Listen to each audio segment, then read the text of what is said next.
بسم اللہ الرحمن الرحیم۔ سورۃ البقرہ کا خلاصہ پیش کیا جائے گا۔ اس میں چیدہ نکات کو وضاحت سے پیش کریں گے تاکہ پوری سورت کا ایک نقشہ سامنے آ جائے۔ سورۃ البقرہ قرآن کریم کی سب سے طویل سورت ہے جو کہ 286 آیات پر مشتمل ہے۔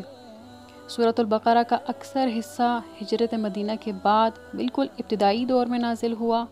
عربی زبان میں بقرہ گائے کو کہتے ہیں۔ چونکہ اس صورت میں بقرہ کا لفظ بھی آیا ہے اور گائے ذبح کرنے کا واقعہ بھی مذکور ہے، اس لیے اسے سورۃ البقرہ کہا جاتا ہے۔ بنی اسرائیل کے ایک مالدار شخص کو اس کے بھتیجے نے مال وراثت ہتھیانے کی غرض سے قتل کر دیا تھا۔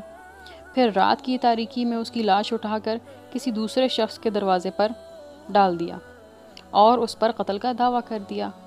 اب قریب تھا کہ مدعی اور مدعا علیہ دونوں کے خاندان ایک دوسرے پر ہتھیار اٹھا لیتے۔ اسی اثناء میں اللہ تعالیٰ نے حضرت موسیٰ علیہ السلام کے ذریعے انہیں گائے ذبح کرنے اور اس کے گوشت کا کچھ حصہ اس مقتول کے جسم کے ساتھ لگانے کا حکم دیا۔ ایسا کرنے سے مقتول زندہ ہو کر اٹھ بیٹھا اور اس نے اپنے قاتل کی نشاندہی کر دی۔ اتفاق سے انہی دنوں بنی اسرائیل کا ایک گروہ مرنے کے بعد زندہ ہونے کا انکار کر رہا تھا۔ اب مقتول کے زندہ ہونے سے نہ صرف یہ کہ قاتل کی نشاندہی ہو گئی بلکہ بعث بعد الموت یعنی موت کے بعد دوبارہ اٹھائے جانے پر بھی ایک حجت اور دلیل قائم ہو گئی۔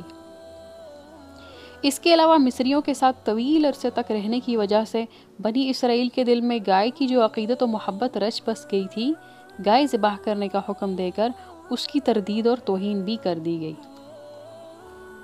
اب اس واقعے کے علاوہ پہلے پارے میں جو اہم مضامین بیان ہوئے ہیں وہ مندرجہ ذیل ہیں، یعنی سورۃ البقرہ ہی کا جو ابتدائی حصہ ہے اس کے اہم مضامین۔ نمبر 1، اس سورت کی ابتدا رسول اللہ صلی اللہ علیہ وسلم کے دائمی معجزہ یعنی قرآن کریم کے ذکر سے ہوئی۔ ذالک الکتاب لا ریب فیہ۔ یوں تو آپ صلی اللہ علیہ وسلم کو متعدد حسی اور مادی معجزات بھی عطا کیے گئے، لیکن آپ کا سب سے بڑا معجزہ علمی تھا۔ اس سورت کی ابتدا حروف مقطعات میں سے الف لام میم کے ساتھ ہوئی ہے۔ ابتدا کا یہ انداز عربوں کے لیے غیر مانوس تھا، اجنبی تھا۔ اس انداز نے ان کی توجہات کو اپنی طرف مبذول کر لیا اور وہ توجہ سے بات سننے پر مجبور ہو گئے۔ قرآن کریم کی جن صورتوں کا آغاز حروف مقطعات سے ہوا ہے، وہاں قرآن کریم کی عظمت و صداقت اور اعجاز و حقانیت کا تذکرہ بھی ہوا ہے، جس کی وجہ سے علماء کی ایک بڑی جماعت کی رائے یہ ہے کہ یہ حروف لا کر حقیقت میں قرآن کو انسانی کاوش قرار دینے والوں کو چیلنج کیا گیا ہے کہ اگر واقعی قرآن محمد صلی اللہ علیہ وسلم کا خود ساختہ کلام ہے تو تم بھی ان حروف سے جنہیں تم شب و روز استعمال کرتے ہو ایسا ہی کلام بنا لو۔ تمہیں اپنی فصاحت و بلاغت اور زباندانی پر بڑا ناز ہے، جس کی وجہ سے تم اپنے مقابلے میں سارے انسانوں کو عجم یعنی گنگا کہتے ہو، لیکن تاریخ گواہ ہے کہ نہ کل کے کافروں نے اس چیلنج کو قبول کیا اور نہ آج کوئی قبول کرنے والا ہے اور نہ ہی قیامت تک کوئی اسے قبول کر سکے گا۔ دوسرا خاص مضمون کیا ہے؟ انسانوں کی کل 3 قسمیں ہیں، مومن، کافر اور منافق۔ اب مومنوں کی نمایاں صفات کیا ہیں؟ وہ ہیں کل 5۔ نمبر 1، ایمان بالغیب، یعنی جو ہم نے سورۃ البقرہ کے ابتدا میں آیت پڑھی، الذین یؤمنون بالغیب، یعنی ان حقائق پر ایمان جن کا حواس کے ذریعے سے ادراک نہیں کیا جا سکتا، یعنی ہمارا دماغ ان کو بھی نہیں سمجھ سکتا لیکن اس پر ایمان لے آنا ہے، جیسے کہ جنت، دوزخ، دوبارہ پیدا ہونا، حشر، حساب، سزا، جزا، یہ سب چیزیں۔ دوسری صفت اقامت الصلاۃ وَيُقِيمُونَ الصَّلَاةَ، یعنی نماز کو شروط و آداب کا لحاظ رکھتے ہوئے مستقل ادا کرتے رہنا۔ یہاں نماز پڑھنے کا نہیں کہا گیا، نماز کو قائم کرنے کا کہا گیا ہے، اور نماز کو قائم اسی طرح سے کیا جا سکتا ہے کہ اس کی ساری شرائط اور آداب مکمل کیے جائیں اور نماز کو مستقل طور پر پڑھا جائے۔ تیسری صفت ادائے زکوٰۃ وَيُؤْتُونَ الزَّكَاةَ۔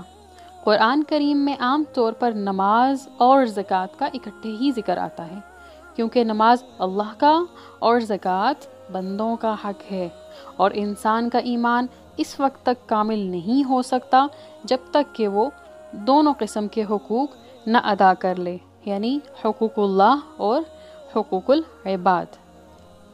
چوتھی صفت ان کی یہ ہے مومنوں کی کہ وہ ان تمام آسمانی کتابوں پر ایمان لاتے ہیں جو مختلف زمانوں میں انبیاء اور رسل پر نازل کی گئی، جو کہ آیت نمبر 4 میں ہے، والذین یؤمنون بما انزل الیک وما انزل من قبلک، کہ وہ لوگ جو ایمان لاتے ہیں اس پر جو آپ پر نازل کی گئی ہے، یعنی حضرت محمد صلی اللہ علیہ وسلم پر، اور جو آپ سے پہلے نازل کی گئی تھی۔ پانچویں صفت ہے آخرت کی ایسی تصدیق جس میں شک کی کوئی ملاوٹ نہ ہو۔ وہ کیا ہے؟ وَبِالْآخِرَةِ هُمْ يُوقِنُونَ، چوتھی آیت ہی کے آخری 3 الفاظ، کہ آخرت کے دن پر وہ مکمل یقین رکھنے والے ہوں۔ اب یہاں قابل توجہ یہ نکتہ ہے کہ اللہ تعالیٰ نے اہل ایمان کا تذکرہ 4 آیات میں، کفار کا 2 آیات میں اور منافقوں کا 13 آیات میں فرمایا ہے۔ ان 13 آیات میں منافقوں کے بارے میں اوصاف بیان کیے گئے ہیں۔ مسلمانوں پر لازم ہے کہ وہ ان اوصاف بد سے اپنا دامن بچا کر رکھیں۔ اب یہ اوصاف اور علامات کیا ہیں؟ تو منافقین کی یہ صفات ہیں: نمبر 1 جھوٹ بولنا، نمبر 2 دھوکہ دینا، نمبر 3 عدم شعور، ان میں شعور نہیں ہوتا، نمبر 4 قلبی بیماریاں جیسے کہ حسد، تکبر، حرص، لالچ، اس کے علاوہ مکر و فریب، سفاہت یعنی بے وقوفی، اور احکام الہی کا استہزاء کرنا، یعنی اللہ کے احکام کو جھٹلاتے ہوئے ان کا مذاق اڑانا، زمین میں فتنہ و فساد کرنا، جہالت، ضلالت، تذبذب، یعنی ان کا دماغ ہر وقت تذبذب کا شکار رہتا ہے، وہ مطمئن نہیں ہوتے، اور اہل ایمان کا تمسخر، ان کا مذاق اڑانا۔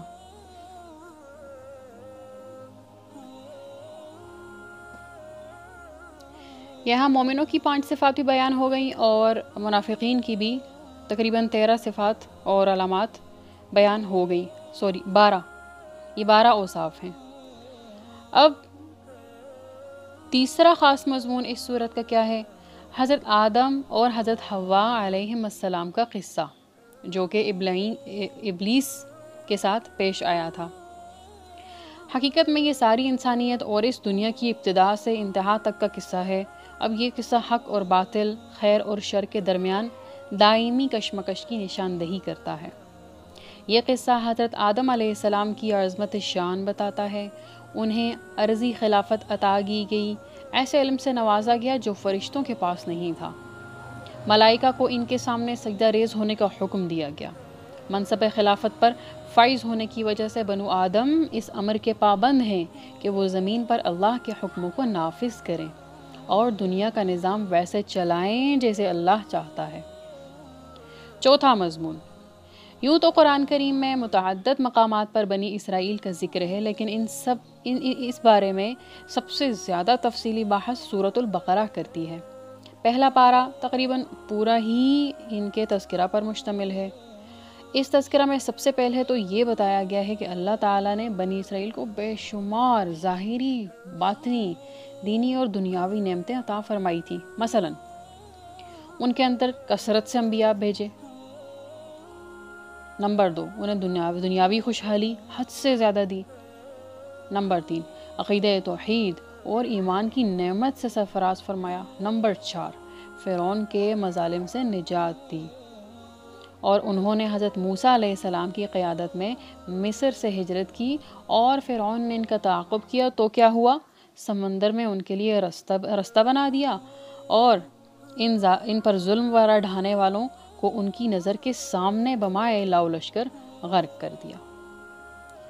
آگے کیا انعام کیا؟ صحرائے سینا میں وہ بے سر و سامانی کے عالم میں تھے، ان کے کھانے کے لیے اللہ نے من و سلوہ اتارے، ان پر دھوپ سے بچنے کے لیے سایہ کے لیے ٹھنڈے بادلوں کا اہتمام کر دیا، پینے کے لیے پانی کی تلاش ہوئی تو پتھر ہی سے 12 چشمے جاری فرما دیے۔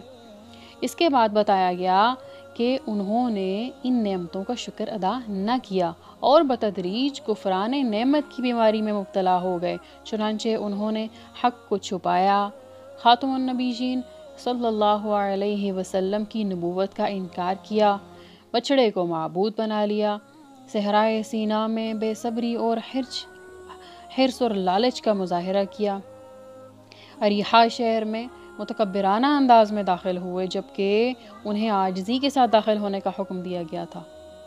اور کیا کیا انہوں نے انبیاء کو ناحق قتل کیا، بار بار بدعہدی کے مرتکب ہوئے، ان کے دل سخت ہو گئے تھے، انہوں نے کلام اللہ میں لفظی تحریف بھی کی اور معنوی تحریف بھی کی، شریعت کے بعض احکام پر وہ ایمان لائے اور بعض کا انکار کرتے رہے، وہ بغض اور حسد کی بیماری میں مبتلا ہو گئے، انہیں مادی زندگی سے مبالغے کی حد تک محبت تھی، مقرب فرشتوں سے بیزاری کا اظہار کیا کرتے تھے، سحر یعنی جادو اور کہانت میں وہ بے حد دلچسپی رکھتے تھے، ان کے ہاں ایسے عملیات کو قبول عام حاصل تھا جن کے ذریعے سے میاں بیوی کے درمیان جدائی پیدا کر کے عشق کے پر از فسق کی راہ ہموار کی جائے۔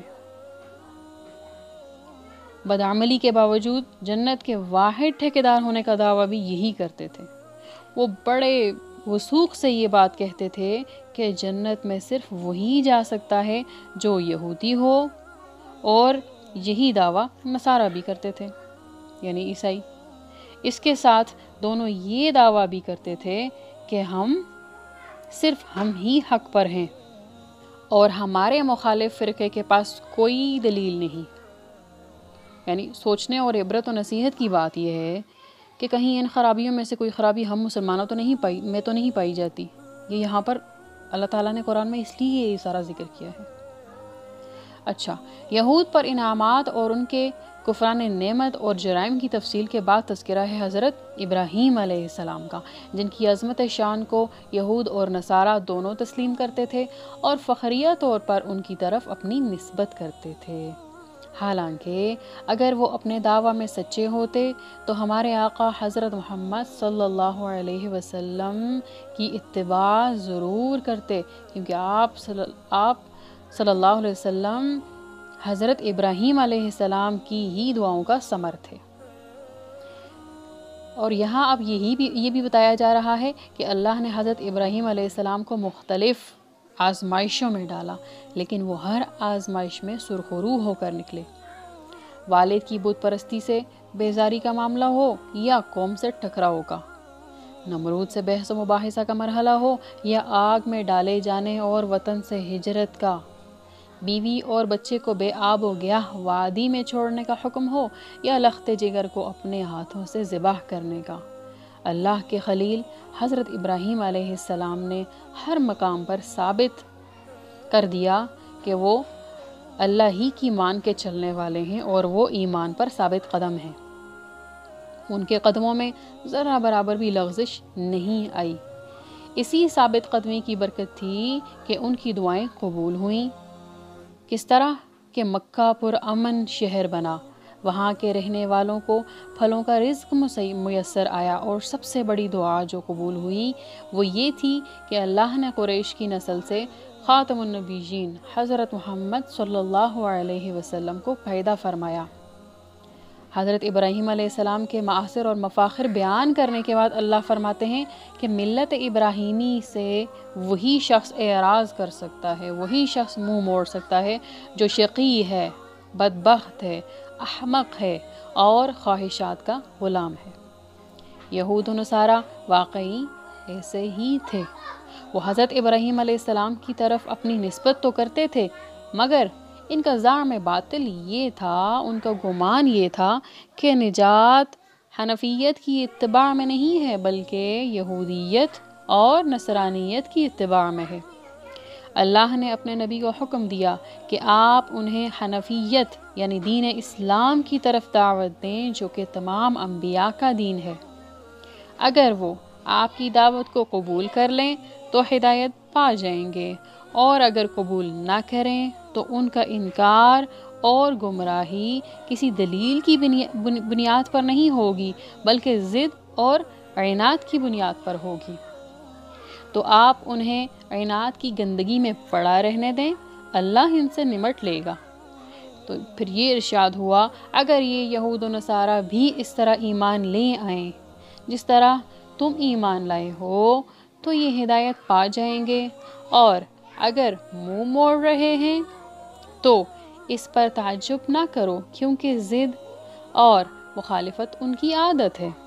اگر انہوں نے شرارت کرنے کی کوشش کی تو اللہ ان سے عنقریب نمٹ لے گا، اور وہ بڑا سننے والا اور بڑا جاننے والا ہے۔ یہ ہے سورۃ البقرہ کی آیت نمبر 137 کا ترجمہ۔ یہاں اس مضمون کے ساتھ پہلے پارے کا اختتام ہوتا ہے۔